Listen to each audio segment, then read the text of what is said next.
Alors aujourd'hui, je vais vous parler de quelque chose d'important, enfin à mon sens, c'est la tenue. Voilà.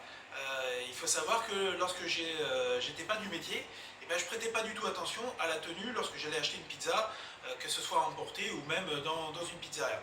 Et puis voilà, j'ai fait ma formation et puis je me suis rendu compte qu'il était très important de faire attention à la tenue que le personnel porte.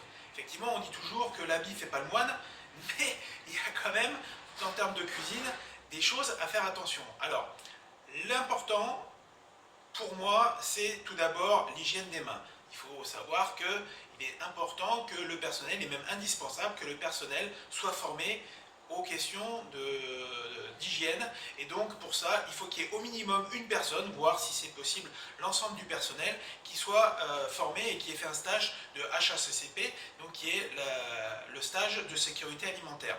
Donc l'hygiène des mains, très importante. Alors pour certains, ils utilisent des gants en latex pour pouvoir faire la pizza. Bon, là c'est libre à chacun. Ensuite, la tenue, la veste, le t-shirt, il doit être uniquement utilisé que pour travailler. Cette tenue, elle ne doit pas servir, hein. Moi je n'ai pas fait attention quand j'étais simple client, mais maintenant j'ai l'œil plus avisé, et vous avez le gars qui vous fait de la réparation mécanique, et qui 5 minutes après, avec le même t-shirt, vous fait des pizzas. Ça, niet, en tout cas pour moi. Ensuite, la tenue de travail classique, soit un pantalon de travail, soit le jean, autorisé, les chaussures de sécurité alimentaire et un couvre-chef.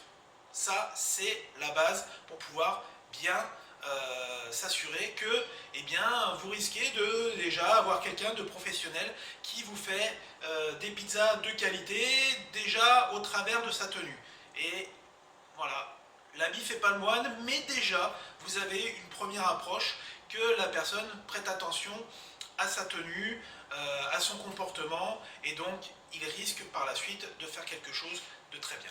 Voilà, ça c'était le premier point à aborder pour ce tuto. Voilà, merci.